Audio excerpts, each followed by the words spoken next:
Class 12 board exams के अंदर आप 95% से ज्यादा मार्क्स स्कोर कर सकते हो अगर आप ये 20 दिन मेरे को दे देते हो, इस रोड मैप को दे देते हो। 95% आपका आना ही आना है। आज से पहले आपने प्री बोर्ड में कभी अच्छा स्कोर नहीं करा, कभी भी आपके 11th में, 8th में, 9th में, 10th में कभी भी अच्छे नंबर नहीं आए, लेकिन बोर्ड एग्जाम 12th के अंदर आप 95 का स्कोर करने ही वाले हो अगर आप इस तरीके से चल लेते हो। आज की वीडियो को आपने बहुत ध्यान से एंड तक सुनते जाना है, क्योंकि यहां पर आपको फ्री में नोट्स मिलेंगे, जिन नोट्स से डायरेक्ट सवाल आपको आपके बोर्ड एग्जाम के अंदर मिलने वाला है। फिर एक रोड मैप दूंगा फिजिक्स, केमिस्ट्री, मैथ, इंग्लिश, हर एक सब्जेक्ट के लिए, जो कि बहुत ज्यादा इंपॉर्टेंट है पीएचई के लिए भी, और जितने भी रिसोर्सेज आप सोच सकते हो यहां पर आपको मिलने ही मिलने वाले हैं। अब क्लास 12 बोर्ड एग्जाम्स के अंदर एक्चुअली में आपके मार्क्स कैसे आते हैं? सबसे पहले आखिरी के समय में जिसने चीजों को रिवाइज ढंग से कर लिया और चीजों को दिमाग में बिठाल के रख लिया, वो व्यक्ति बढ़िया करके आने वाला है। पूरे साल आपने पढ़ाई करी हो ना करी हो, मैं सच बता रहा हूं, वो बच्चे होते हैं ना जो फ्रंट बेंच पे बैठ के टीचर को आंसर दे रहे होते हैं, बहुत ज्यादा ऐसा लग रहा होता है कि पूरे साल भाई ये तो बहुत तगड़ा स्कोर करेंगे। आप उस बच्चे से भी आगे निकल सकते हो अगर 20 दिन आपने लग के पढ़ाई करनी। प्लस पेपर प्रेजेंटेशन, एग्जामिनर को जो शीट में चाहिए अगर वो लिखा मिल गया, उससे उसको ये मतलब नहीं है प्री बोर्ड में क्या स्कोर करा था, आज से पहले क्या स्कोर था, उसको जो पेपर में मिल गया वो आपको मार्क्स दे देंगे। ये दोनों ही चीजों की बहुत डिटेल में बात करूंगा, वीडियो को एंड तक सुनते जाना। और बहुत सारे रिसोर्सेज लेकर आए हूं, ऐसी चीजें कहीं और नहीं मिलेंगी। चैनल को सब्सक्राइब जरूर कर लो, क्योंकि अब अगले जेईई मेंस का सेकंड अटेम्प्ट हो, अप्रैल अटेम्प्ट के लिए हो गया या फिर एडवांस के लिए हो गया, बिटसेट का एग्जाम हो गया, वीआईटी का एग्जाम हो गया, बहुत सारी चीजें आपके लिए फ्री में लेकर आने वाले हैं, जिससे आप अपने एग्जाम के अंदर परफॉर्म करने वाले हो। तो सब्सक्राइब बटन पे जरूर क्लिक कर लो, बेल आइकन को जरूर प्रेस कर लो, ताकि एक भी वीडियो आपका मिस नहीं होना चाहिए। सबसे पहली चीज, नई एनसीईआरटी आ गई मेरे भाई, तो नई एनसीईआरटी को डाउनलोड करके उससे पढ़ाई करने की कोशिश करो, एटलीस्ट फॉर बोर्ड, ठीक है? क्योंकि इस एनसीईआरटी के अंदर क्या है, कुछ पोर्शन जो ऑलरेडी कट चुके हैं उसके सवाल भी यहां पर आपको नहीं मिलेंगे। तो क्या होगा कि भैया बैक एक्सरसाइज में 35, 36 ये सवाल नहीं है, 11, 12, 13, 14 सवाल है, ठीक है? और आप एकदम स्पेसिफिक सवालों की प्रैक्टिस कर पाओगे, टाइम वेस्ट नहीं होगा। तो नई एनसीईआरटी को डाउनलोड करने के लिए मैं डिस्क्रिप्शन में सीबीएसई की वेबसाइट दे दूंगा, वहां से डाउनलोड कर सकते हैं। प्लस अपने सिलेबस का प्रिंट आउट निकलवाओ, अपने सिलेबस का प्रिंट आउट निकलवाओ और उसको एज ए चेकलिस्ट आपको यूज करना है। कहने का मतलब क्या है, सिलेबस के अंदर मान लो इलेक्ट्रिक फील्ड के अंदर ये टॉपिक्स लिखे हुए हैं, जैसे जैसे आप टॉपिक्स को कंप्लीट करते जाओगे यहां पर टिक लगाते जाओ, ठीक है? इससे आपको आइडिया लग जाएगा कि इसके बाहर आपको एक भी टॉपिक नहीं करना है और इसमें से कोई टॉपिक बचना नहीं चाहिए। तो ये आप एज ए चेकलिस्ट यूज कर सकते हो, दोनों चीजें डिस्क्रिप्शन में फ्री में मिल जाएंगी, ठीक है? अब आगे बढ़ते हैं।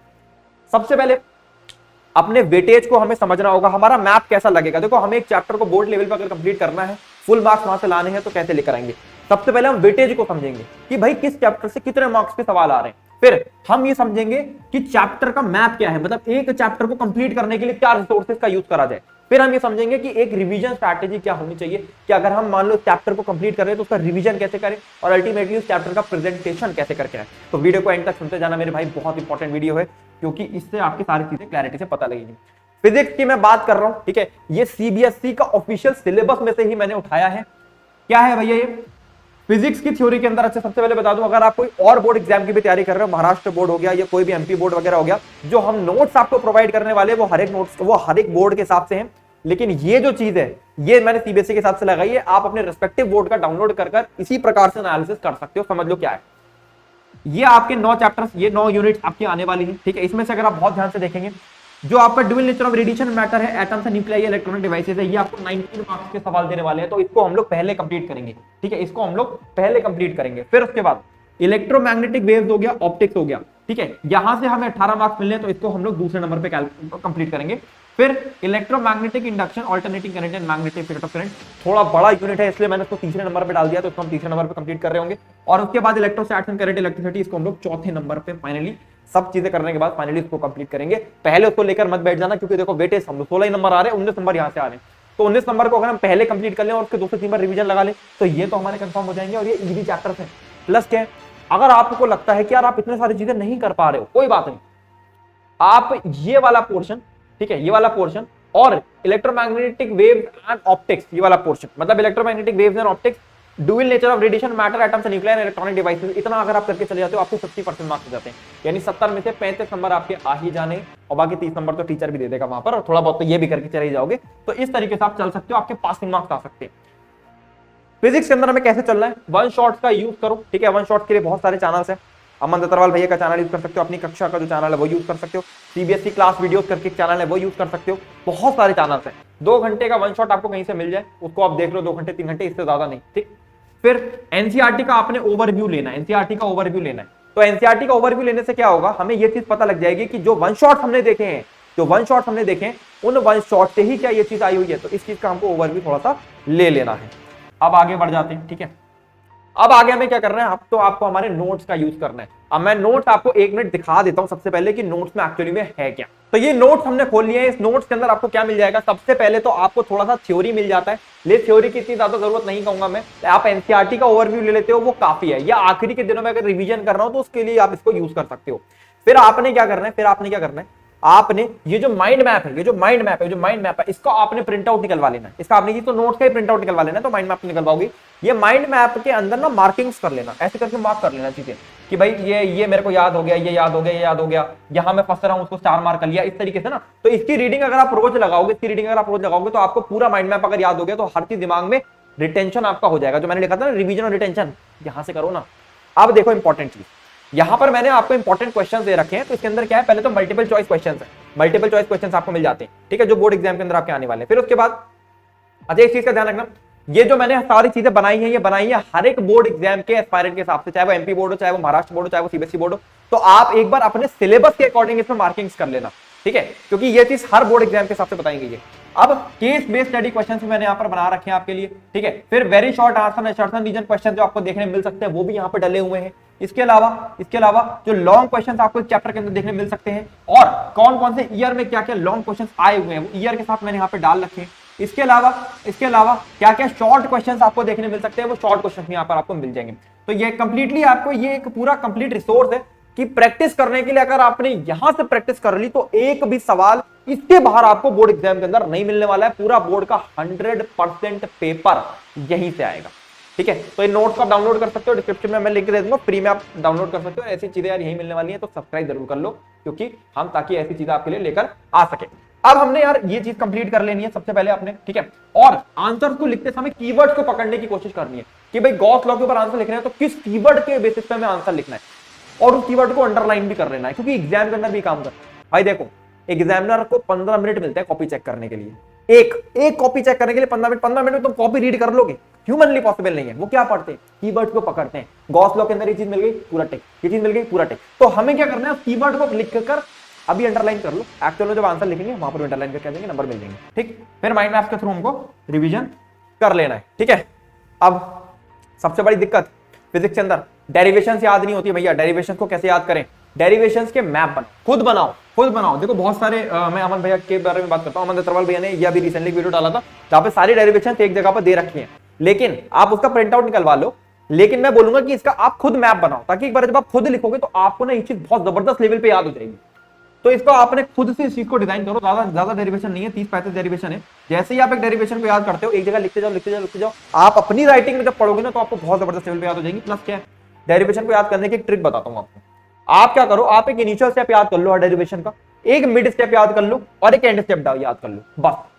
डेरिवेशन जैसे मान लो भाई कि ड्रिफ्ट वेलोसिटी और करंट रिलेशन बताओ, तो उसका इनिशियल स्टेप क्या होगा वो याद कर लिया, एक मिडिल वाला स्टेप याद कर लिया और एक एंड स्टेप, और उसको एग्जाम में अंडरलाइन करके आना। जब एग्जामिनर भाई इतनी कॉपीज है वो सारी डेरिवेशन नहीं चेक करता है, ये 3 चीजें उसको मिल गई डेरिवेशन में पूरे नंबर, ठीक है। तो इस हैक करेंगे भाई, एग्जामिनर को बेवकूफ भी तो बनाना है। एग्जाम्पल से समझाता हूं, ये डेरिवेशन है जो 2018, 19, 20, 21 में आई हुई है। क्या है, ड्रिफ्ट वेलोसिटी और इलेक्ट्रिक करंट का आपको यहां पर रिलेशन बताना था। अब हम क्या कर सकते हैं, हमारा पहला स्टेप क्या है, Q इक्वल टू एनी, और एन की जगह हम लोगों ने ये यूज करा है, तो ये हमारा पहला स्टेप है। हम क्या करेंगे, हम स्टेप को याद कर लेंगे, और एग्जाम के अंदर स्टेप को अंडरलाइन करेंगे, ठीक। फिर बीच की कहानी है, एक डायग्राम है, ये डायग्राम हम लोग थोड़ा सा देख लेते हैं कि कैसे बना हुआ है, और अंत में आकर एक ये मिड स्टेप हो गया, ये एंड स्टेप हो गया, खत्म।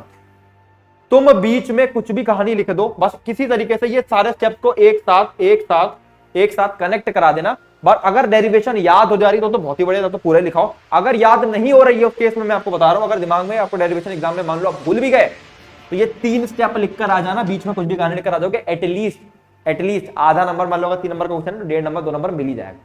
तो इस पे फोकस करो कि हम लोग इस तरीके से फॉर्मेट में चीज को याद करें। अब बात कर लेते हैं केमिस्ट्री की। केमिस्ट्री में देख लो यार, ठीक है, फिजिकल, ये 3 चैप्टर फिजिकल के हैं, ठीक है, ये 3 चैप्टर फिजिकल से हैं, ये हमारा वेटेज है। अब देखो हर एक चैप्टर का वेटेज इज ऑलमोस्ट इवन, ज्यादा फर्क नहीं है किसी में, राइट। फिर ये 2 चैप्टर हमारे इनऑर्गेनिक के हैं, ये 5 चैप्टर हमारे ऑर्गेनिक के हैं, ठीक है। तो मेरे ख्याल से आप फिजिकल से चालू करो, क्योंकि फिजिकल जो है वो 3 ही चैप्टर है, आसान चैप्टर है, बहुत कठिन नहीं कहूंगा मैं। फिर उसके बाद आप इनऑर्गेनिक पे आओ और फिर उसके बाद आप ऑर्गेनिक पे जाओ। ये आपका वेटेज होना चाहिए। अगर आपको पासिंग मार्क्स चाहिए तो मेरे ख्याल से आप ऐसा करो, फिजिकल पे फोकस कर लो, एक कोऑर्डिनेशन कर लो और एक बायोमोलिक्यूल्स करके आ जाओ। बस इतने चैप्टर्स में आप 50% स्कोर लेकर आ जाओगे अपने बोर्ड एग्जाम के अंदर, ठीक है। तो पासिंग मार्क्स आपको यहाँ पर मिल जाने वाले हैं।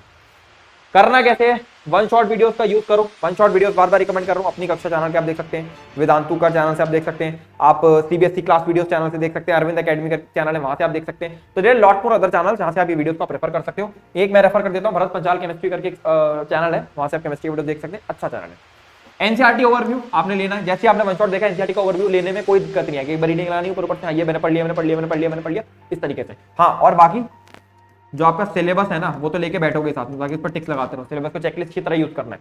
फिर हमारे नोट्स उठाने, नोट्स के हमारे ऑब्जेक्टिव क्वेश्चन ढंग से कर लो, वेरी शॉर्ट, शॉर्ट, लॉन्ग, सारे क्वेश्चन एक बार ढंग से कर लो। इसके अंदर बस ये पकड़ लो आंसर को कैसे लिखा जा रहा है, कैसे कैसे तरीके से आंसर को फ्रेम करा जा रहा है। ज्यादा टाइम नहीं लगेगा, लेकिन इसके बाहर सवाल नहीं आएगा, ठीक है। ये मैं लिख कर दे रहा हूं आपको। अब प्रॉब्लम्स क्या है बच्चों की, सबसे पहली प्रॉब्लम है भैया ऑर्गेनिक की रिएक्शंस एंड टेस्ट याद नहीं होते। तो ऑर्गेनिक की रिएक्शन एंड टेस्ट के लिए मैं एक पीडीएफ दे रहा हूं डिस्क्रिप्शन में। एक हमारी ऑर्गेनिक की हैंडबुक है और एक में ऑर्गेनिक के हमारे सारे टेस्ट हैं। तो उसको आपने डेली के डेली रिवाइज करना है। डेली सुबह उठ जाना, 15 मिनट इसकी रीडिंग लगा लिया करना, जितनी भी लगा पा रहे हो 15 मिनट, 2 से 3 बार अगर एग्जाम तक रीड हो जाएगी तो ये सारी चीजें आपके दिमाग में बैठ जाएंगी। प्लस फिजिकल के लिए मैं फॉर्मुला शीट आपको दे दूंगा ताकि फिजिकल के फॉर्मुला स्लिप ना हो। और इन ऑर्गेनिक के 2 ही चैप्टर है, एनसीईआरटी की रीडिंग आपको लगाना है। तो डेली सुबह 15 मिनट उठ के एनसीईआरटी की रीडिंग लगा लो, जितना भी आप रीडिंग लगा पाओ, ठीक है। 2 ही चैप्टर है तो क्या होगा, 15 मिनट में मान लो 3 पेज पढ़ पा रहे हो तो मुश्किल से 30 पेज होंगे, ठीक है। तो 10 दिन के अंदर आप एक बार रीडिंग लग जाएगी। और जब दूसरी बार आप रीडिंग लगाने जाओगे तो पहली बार से तो आप ऑब्वियसली कम टाइम लगाओगे, तो यहां से आपको थोड़ा सा फायदा मिल जाता है, राइट। इस तरीके से थोड़ा सा हम चल लेंगे, आगे बढ़ते हैं। मैथ्स की बात कर रहे थे। मैथ्स के अंदर आप बहुत ध्यान से देख लो वेटेज, कैलकुलस आपका अराउंड 40% पेपर बना रहा है, 45% पेपर कैलकुलस बना रहा है, 35 नंबर कैलकुलस से आ रहे हैं। इंटीग्रल भी इंक्लूड है इसमें, डिफरेंशियल भी इंक्लूड है। तो सबसे पहले तो कैलकुलस ही कंप्लीट करें, फिर उसके बाद वेक्टर 3D पे जाएं, ठीक है। फिर एक छोटा चुन्नू सा चैप्टर है लीनियर प्रोग्रामिंग, 5 नंबर का क्वेश्चन आपको यहां से मिलने। तो पहले हम ये 3 कंप्लीट करें, फिर उसके बाद हम प्रोबेबिलिटी और रिलेशन एंड फंक्शन के साथ चल सकते हैं। तो इस पे हमें फोकस रखना है, ठीक है। बाकी कुछ बच्चे ऐसे हो सकते हैं वो कहेंगे भैया रिलेशन एंड फंक्शन के बिना हमसे ये नहीं होगा, तो वो रिलेशन फंक्शन थोड़ा पहले पढ़ लेना। मैं थोड़ा सा ये भी मान के चल रहा हूँ कि जेई के स्टूडेंट तो आप नीट के स्टूडेंट तो रिलेशन, नीट के तो नहीं चलो, जेई के स्टूडेंट तो रिलेशन एंड फंक्शन थोड़ा पढ़ा होगा, इसलिए मैंने प्रायोरिटी बनाई है। जो बच्चे पासिंग मार्क्स स्कोर करना चाह रहे हो इतना करके चले जाओ, पासिंग मार्क्स आ जाएंगे आराम से, ठीक है। मैथ्स को करना कैसे, YouTube पे आपको वन शॉट वीडियोस को रेफर करना है, CBSE class videos specially recommended for maths. Arvind academy एक चैनल है specially recommended for maths. NCERT के क्वेश्चन 3 से 5 मार्क्स के जो इंपॉर्टेंट सवाल आ सकते हैं, 3 मार्क्स से सवाल, 5 मार्क्स से जो इंपॉर्टेंट सवाल एनसीईआरटी से आ सकते हैं, उसका पीडीएफ मैं आपको डिस्क्रिप्शन में दे दूंगा। उन सवालों को तो आपने रट ही जाना है, मतलब एनसीईआरटी के बैक एक्सरसाइज जब आप लगाओगे तो इन सवालों को तो आपने रट ही जाना है, रट लेना बिल्कुल, क्योंकि ये डायरेक्ट आपको एग्जाम में मिल सकते हैं, मिलते हैं हर साल, वही पैटर्न है यार, इसमें तो पैटर्न पकड़ना होता है। फिर हमारे नोट के क्वेश्चन थोड़े बहुत देख लो, बस हो जाएगा। मैथ्स में इससे ज्यादा दिमाग नहीं चलाना है। अब आ जाते हैं इंग्लिश के ऊपर। सबसे ज्यादा जो जेएस पेरेंट्स को डर लगता है, जो क्लास 12 के पेरेंट्स को डर लगता है, इंग्लिश के अंदर पूरे साल पढ़े नहीं होते, अब क्या करें। मैं बस एक चीज बोलूंगा, तो मुझे अगले 20 दिन मात्र अपना 1 घंटा दे दो, मैं तुम्हारी पूरी इंग्लिश को ठीक करा दूंगा, और ऐसा ठीक कराऊंगा कि कम से कम 98 से 99 मार्क्स लेकर आऊंगा। कैसे, देखो इंग्लिश के अंदर हमारा क्या है, रीडिंग सेक्शन है, राइटिंग सेक्शन है और लिटरेचर सेक्शन है, राइट। रीडिंग सेक्शन के अंदर हम क्या करेंगे, 15 से 20 सैंपल पेपर उठा लो, कहीं से भी कोई भी सैंपल पेपर उठा लो, और इसमें एक सीबीएसई का सैंपल पेपर भी इंक्लूड है। डेली के डेली 10 मिनट उसके अनसीन पैसेजेस को सॉल्व कर लो। देखो यार, ऑब्वियसली रीडिंग सेक्शन के लिए आपको कोई वीडियो देखने की जरूरत नहीं है, reading section is completely about practice, और प्रैक्टिस आप यहां से करोगे तो सबसे बढ़िया रहेगा। पहले 2-3 में आप समझने की कोशिश करना कि यार किस तरीके से आंसर करा जा रहा है, क्योंकि वहां पर आंसर भी होंगे। तो आप क्या करना, सैंपल पेपर उठाओ और उन अनसीन पैसेजेस को 15-20 रोज के रोज सॉल्व कर लो, एक एक करके 20 दिन तक 20 सॉल्व हो जाएंगे, मजा आ जाएगा। 10 मिनट लगेंगे, 10 मिनट गिन के 10 मिनट। फिर राइटिंग सेक्शन के अंदर आर्टिकल है, लेटर है, डायरी एंट्री है, नोटिस है, ये सारी चीजें आ सकती है, और भी बहुत सारी चीजें आ सकती है। तो आप कुछ मत करो, सैंपल पेपर उठाओ, सैंपल पेपर उठाओ, ठीक है। और सैंपल पेपर में जितने भी क्वेश्चंस हैं, जितने भी टाइप के क्वेश्चन होते हैं, article, letter, diary entry, notice, जो भी लिखे हैं, जितने भी टाइप के क्वेश्चन हैं, उन सभी टाइप के क्वेश्चंस को कोशिश करो कि उनके फॉर्मेट बुक एक बना लिया जाए। फॉर्मेट बुक क्या होती है, बेसिकली एक नोट्स बना लो जहां पर हर एक टाइप के फॉर्मेट के नोट्स बने हो। मतलब आर्टिकल का फॉर्मेट क्या है, लेटर का फॉर्मेट क्या है, डायरी एंट्री का फॉर्मेट क्या है, नोटिस का फॉर्मेट क्या है। 40% marks of this thing is about format, 60% body होगी। तो आप सोचो कि 40% मार्क्स का फॉर्मेट बना कर आ सकते हो। तो क्या करें हम, अभी फॉर्मेट बुक बना ले, 4, 5, 6, 7 होंगे, फॉर्मेट पे पेपर बन जाएगी कि भाई नोटिस का फॉर्मेट ये होता है, उस फॉर्म बस खाली फॉर्मेट लिख के आ गए। अब आपका कंटेंट में ज्यादा कुछ मान लो गड़बड़ भी है, 40% नंबर तो कहीं नहीं है ना, क्योंकि ये ठीक करके आ गए। तो ये फोकस कर लो। प्लस लिटरेचर के अंदर, ठीक है, लिटरेचर के अंदर आप कोई भी 10-15 मिनट का वीडियो देखो, बढ़िया सा वीडियो आप रेफर करो, ठीक है।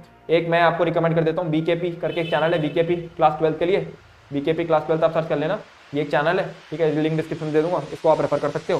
फिर नोट के अंदर आप समरी समरी आप नोट डाउन कर लो, नोट्स हमारे मिल जाएंगे, हमारे नोट्स के अंदर समरी मिल जाएगी, ठीक है, वो आप एक बार देख लो। और सीबीएसई के सैंपल क्वेश्चन पेपर उठाकर, सीबीएसई का तो एक सैंपल होगा, मतलब और भी कोई सैंपल पेपर उठाकर उसके अंदर से सवालों को एक बार लगा लोगे, आपकी पूरी की पूरी इंग्लिश बहुत जबरदस्त लेवल पे रेडी हो जाएगी। तो मैं बस वहां तक तुमसे 1 घंटा मांगूंगा रोज का। 1 घंटे के अंदर तुम्हें क्या करना है, 10 मिनट तो भैया रीडिंग सेक्शन कंप्लीट कर लिया, ठीक, 10-15 मिनट आपका राइटिंग सेक्शन कंप्लीट हो गया, और फिर उसके बाद लिटरेचर का एक एक वीडियो देख लिया, समझ ली पहले समरी, और उसके बाद क्वेश्चन आंसर देख ली कैसे कैसे करे जा रहे हैं, तो आधा घंटा इसमें लग जाएगा। 1 घंटे में आपकी रोज के रोज 1 घंटे में आपकी पूरी इंग्लिश रेडी हो जाएगी, ठीक है। अंत में पेपर प्रेजेंटेशन, किस तरीके से हमें पेपर को प्रेजेंट करना। देखो यहाँ पर मैं बेसिक पॉइंट्स बता दे रहा हूँ क्योंकि वीडियो बहुत लंबा हो गया है। अगर आप चाहते हो कि मैं इसके ऊपर एक और वीडियो लेकर आऊं तो मैं एक डिटेल में वीडियो लेकर आ जाऊंगा, एक सीबीएसई टॉपर के आंसर शीट को दिखाते हुए, जहां पर पूरा पेपर प्रेजेंटेशन सिखा दूंगा कैसे पेपर को प्रेजेंट करना है, जिससे हम पूरे नंबर सीबीएसई के अंदर स्कोर कर सकते हैं। सबसे पहले क्या करना है, एक तो इंपॉर्टेंट पॉइंट का मार्किंग लगा दो, क्योंकि देखो सीबीएसई के अंदर क्या होता है, एक एग्जामिनर को 15-20 मिनट मिलने आपको कॉपी चेक करने के लिए, तो जितना कम समय वो आपकी कॉपी पर बिताएगा उतने ज्यादा नंबर आपको मिलने वाले। अगर वो समय ज्यादा बिता देता है तो भाई क्या होगा, फिर मार्क्स कटना चालू हो जाते हैं। तो हम क्या करेंगे, इंपॉर्टेंट पॉइंट का मार्किंग कर देंगे ताकि वो ज्यादा टाइम ही नहीं बिता एग्जामिनर, चेक करके आगे बढ़े। फिर स्टेप्स को हमें एक्सप्लेन करना है, स्टेप मार्किंग सुपर इंपॉर्टेंट हो जाती है, यहाँ पे स्टेप्स को हमें एक्सप्लेन करना है। और पहली 2 लाइन किसी भी आंसर की सुपर इंपॉर्टेंट हो जाती है। जो पहली 2 लाइन है ना आपके आंसर की, ये जो पहली 2 लाइन है ये आपको बताती है कि एक्चुअली में एग्जामिनर को क्या चाहिए। अब देखो पहली 2 लाइन अगर आपने सही से लेके आ गया तो एग्जामिनर इसके आगे का आंसर ही चेक नहीं करेगा, इसके आगे का आंसर ही चेक नहीं करेगा, उसको जो चीज चाहिए थी वो यहाँ पर मिल जाएगी बहुत ही आराम से, ठीक है। तो आई होप ये चीज आपको समझ आई होगी। बाकी चैनल को यार अभी के भी सब्सक्राइब कर लो, बेल आइकन को प्रेस कर लो, ताकि ऐसी चीजें मिलती रहे। कमेंट सेक्शन में बता दो कि नेक्स्ट आपको किस चीज के ऊपर वीडियो चाहिए, क्योंकि अब जो है फिजिक्स केमिस्ट्री मैथ आपके लिए थोड़ा सा क्रूशियल हो जाता है यहाँ पर। और ये तो पेपर प्रेजेंटेशन इसके ऊपर चाहिए होगा वीडियो तो मेरे को बता देना, और बाकी नोट सारे के सारे डिस्क्रिप्शन में पड़े होंगे। चलो, this is all from my side, Sangam Jauhari signing of.